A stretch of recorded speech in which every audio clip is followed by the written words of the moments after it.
Hey, what's going on YouTube? I need to address the situation that's going on in Israel.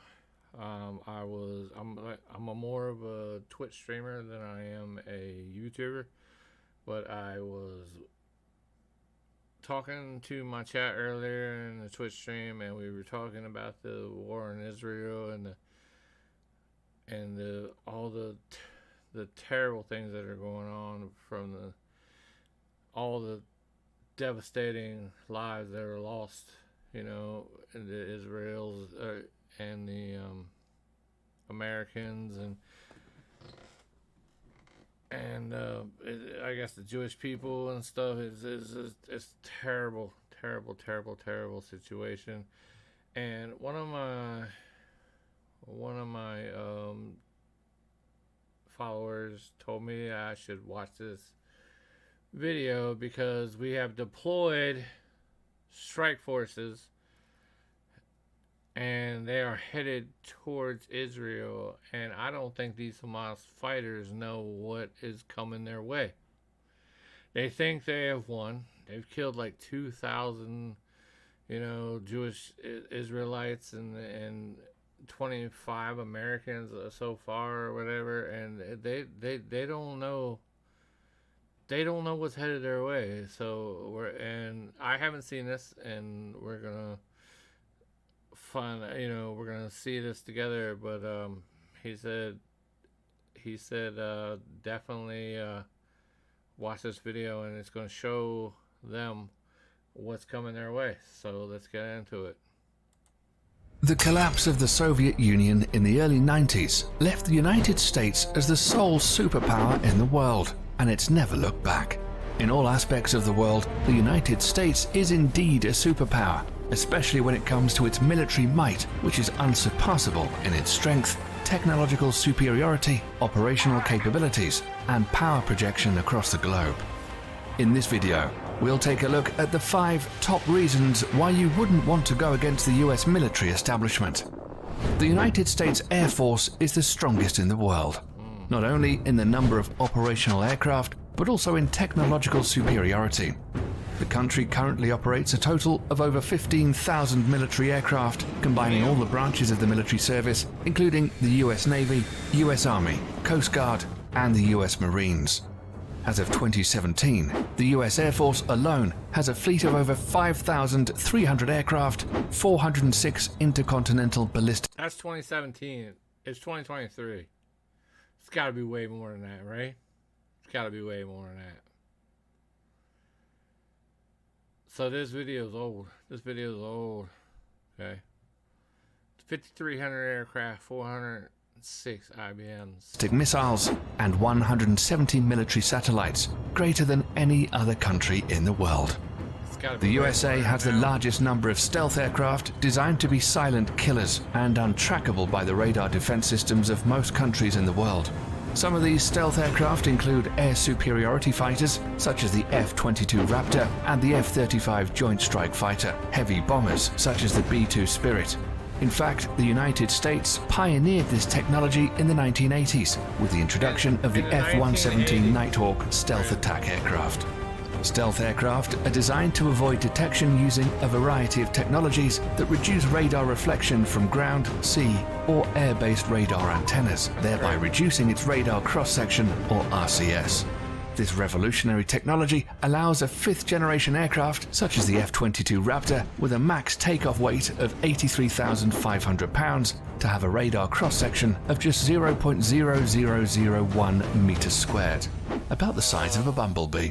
Okay, what's more so all these aircraft that we have, if they try to track them, they would look like a bumblebee on the map. That's insanity. And then we just bomb the shit out of you, or strike the target that was marked, or that's crazy. That's crazy. Same is that the massive B-2 bomber also has the same radar cross-section as the F-22 Raptor. Thus, it becomes extremely difficult to track stealth aircraft. Even if the enemy spots them on their radar scopes, it's a whole other story to successfully track them and register a missile kill. The whole idea behind this technology is to break the chain in which a conventional surface-to-air missile defense system works. It's the same reason countries like China and Russia are also hard at developing their own stealth fighter, the Chengdu J-20 and the Sukhoi Su-57, respectively. These aircraft will allow the US Air Force to assert its air superiority over any battlefield of the future, and we all know that control of these skies is the biggest decider in any war. 100%. The next reason why any country going to war with the US military should think twice is because of the strength of the US Navy and its dominance over the world's ocean, especially the Navy's supercarriers. The US Navy currently operates 11 nuclear-powered Nimitz-class supercarriers, which is the largest aircraft carrier fleet in the world.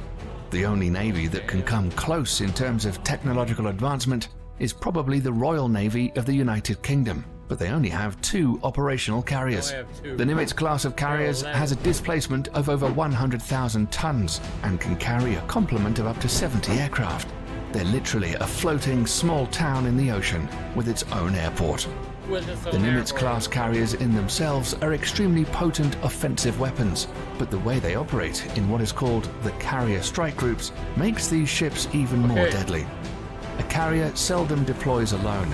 There are always a fleet of surface and underwater assets surrounding them and forming a strike group. These include guided missile cruisers, a destroyer squadron, attack submarines, and other support vessels. Together, they project the power of the carrier, and at the center. All right, so from what I've heard, we've deployed several of these strike groups to Israel. Look at that. Look at that. That's insanity. Oh my God. There's nothing you can do against that. There's no way you're going to defend against that. And we're headed to Israel right now. Holy shit. Of the group forward towards the enemy. While the carrier is carrying out its offensive role with the use of its air wing, the other ships are responsible to protect its flanks against any enemy attack. This combination of offensive and defensive strategy makes the US carrier strike group almost impenetrable. The United States Navy maintains 9 such carrier strike groups, 8 of which are based in the United States and 1 that's forward deployed to Japan. For over 50 years, this has been the principal element of US power protection, and the Nimitz class of supercarriers are at the center of it all. Despite this, So basically it's saying the aircraft carrier is there, and all them other boats are just basically there to defend that aircraft carrier. There's no shot you're gonna do anything with that. There's no way. The US is currently in the process of developing a new class of carriers called the Gerald R. Ford class, intended to replace the Nimitz class ships. This new supercarrier will be even more technologically advanced and is expected to continue US dominance of the oceans well into the late 21st century.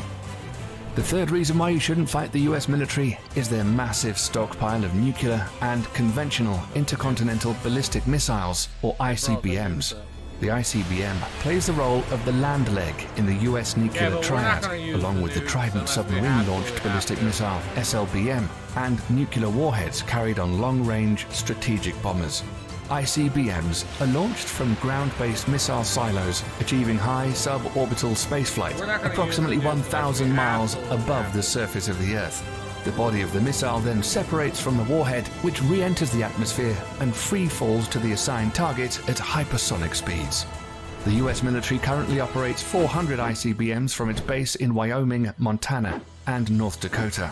The LGM-30G Minuteman III is the only type of ICBM that is currently operational in the US. The Minuteman III family of ICBMs were first developed in the 1960s as a response to the Soviet nuclear threat. Throughout the Cold War and beyond, these missiles have undergone constant modernization. In the last decade alone, the US military has undertaken $7 billion worth of upgrades.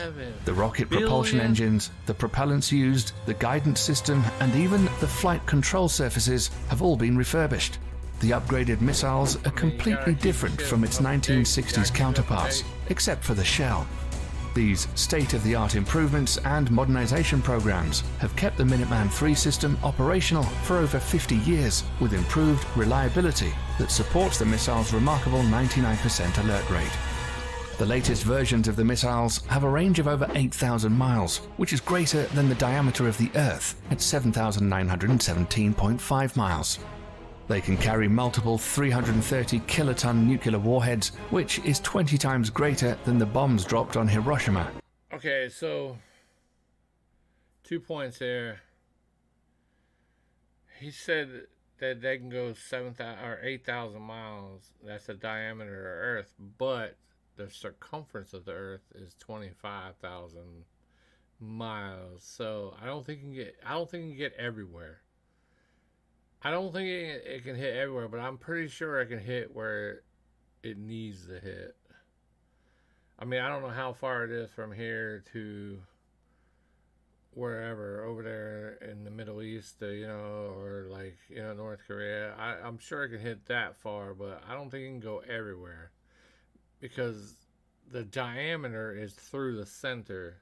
But I know the circumference is 25,000, so there's that. But the fact that it hits 20 times is the atomic bomb of Hiroshima, and that killed I think Hiroshima killed 150,000 or something like that. 20 times that.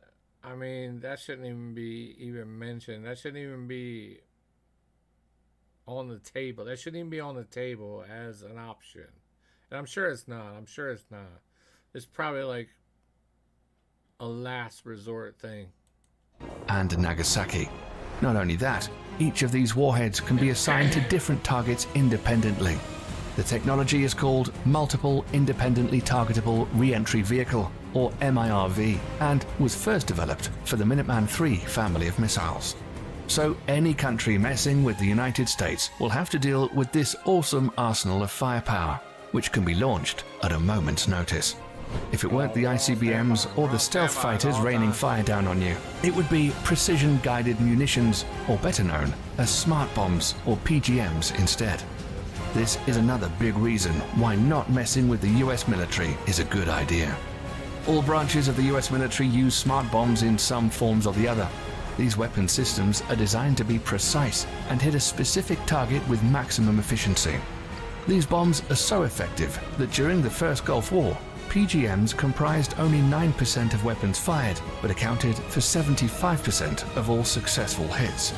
Since then, for the US military at least, the days of normal artillery shells and unguided bombs are long gone. Nowadays, the military uses PGMs from air, ground, and sea. Precision-guided munitions come in various forms and use different kinds of technologies to achieve precise hits. A large majority of PGMs use the Global Positioning System, or GPS, of satellites to guide their trajectory to target. However, sometimes this becomes a problem, as GPS coverage is not always reliably available everywhere across the globe, or bad weather conditions can hinder operations. Thus, the Office of Naval Research, the Naval Surface Warfare Center, and the Army Research Laboratory have all coordinated to develop the first ever artillery-fired smart munition that will not use GPS guidance. The project is known as Moving Target Artillery Round, or MTAR for short. The MTAR shell can be guided onto stationary as well as moving targets in both land and sea, using a combination of guidance technology. The best part is that these shells can be fired from the existing M777A2 155mm towed howitzer and the M109A7 Paladin Integrated Management self-propelled 155mm artillery systems already in use by the US military. The shells will also feature an extended range of 40 to 60 miles using rocket boosters to propel them. Once finished, it will afford... So, wait a minute. So, basically what they're saying is they can fire these shells from the towed artillery launcher or from the tank. And then once they're fired, they can fire up rocket propulsion shells and then just guide them into the target and hit them. That's insanity. the US military another potent weapon system that outclasses others around the world. Lastly, the fifth and final reason why you shouldn't fight the US military is drones. We're all familiar with what an unmanned aerial vehicle or drone is and what it's supposed to do. Yeah, but I feel like everybody's in on the UAVs because UAVs been around for how long? I mean, they've been around for. I mean, playing COD, they've been around for 15 years. You know what I'm saying? So I don't feel like. I feel like everybody's in on this technology. Years, the usability of UAVs are steadily increasing to encompass all spheres of military operations, and the US military is the pioneering spirit behind it. Yeah, we pioneered At first, it, use but only. I feel like, I mean, they've been around so long. I feel like everybody has UAVs now. I don't feel like this is a. I don't know. For surveillance missions, drones were quickly weaponized after the 9/11 attacks and have been extensively used by the US. 9/11 attacks. So that was what, 22 years ago. That was what, 2001. It's 2023. 22 years these UAVs been out. I mean, I feel like other countries have. I mean, I know this video is probably 6 years old, but I feel like other countries have caught on to UAVs, and they're probably all up on it too. US military in the war against terror as an offensive weapon platform. It's forecasted that over the next decades, the US is in line to purchase over 1,000 combat drones of various classifications. Some of them, like the Lockheed Martin RQ-170 Sentinel and the Boeing MQ-25 Stingray, are already in the final stages of development, and once finished, will provide the US military with state-of-the-art platforms capable of multi-role operations, ranging from attack missions to aerial refueling. Drone technology has reached such heights today that a single UAV can loiter miles above the surface of the Earth for hours, waiting for the target to show its head and sticking with impunity. This capability will allow... like I said, I feel like UAVs, I feel like everybody has that technology now. Because like I said, it's been around for 20-some years. Everybody knows about that. So I don't think we got the lockdown on that one. So, I mean, we pioneered it, but I'm pretty sure everybody else has jumped on that bandwagon. All the services under the US military to reduce its dependency on manned platforms, thereby reducing the risks during future combat operations. These 5 weapon systems make the US military extremely dangerous for any adversary looking to get into a conflict with them. In a conventional warfare setting, it's almost impossible to beat the US military machine. That's why modern enemies of the United States are employing more and more asymmetric warfare strategies against the mighty US military. God, look at that. Like, this right here. The United States are employing more and more asymmetric warfare strategies against them. This is headed at, I mean, there's a couple or 2 or 3 of these headed to Israel right now. These Hamas fighters have no idea what they're dealing with. That like that, yeah, they got a small victory. They, with some bombs and stuff like. But this right here is coming at you. This is coming at you right now, as we speak. Oh man, it's mighty US military. Despite that, the US military juggernaut is hands down the most powerful military complex in the world today, and probably will be for decades to come.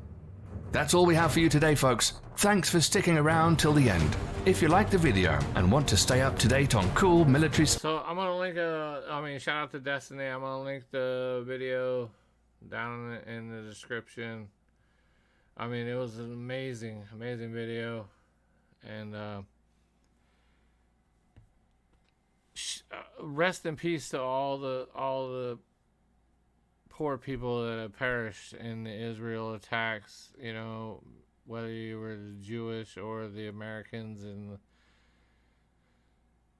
we're headed that way. We're coming to help you out. It's these Hamas fighters have no idea what they've kicked the sleeping bear. You know what I'm saying? poked the wrong thing they shouldn't have poked. And we're coming at you, and we are going to kick some ass. We're gonna kick some ass, and this is old technology here. This video that we showed, so I'm sure it's gonna get interesting, y'all. It's gonna get interesting. Oh, thanks for watching, and like I said, just rest in peace to all the people that have perished in this terrible, terrible terrorist attack against Israel, and thoughts and prayers to the families of the people that have perished. You know, no matter what nationality you're from, you know, because a lot of different nationalities have perished in this attack. Hopefully, we can resolve this issue quick, so no more have to perish. But until then, we'll see you in the next one. We have a couple more videos, these military videos that we're gonna put out, and we're gonna show these, you know, Hamas terrorists what's coming for them.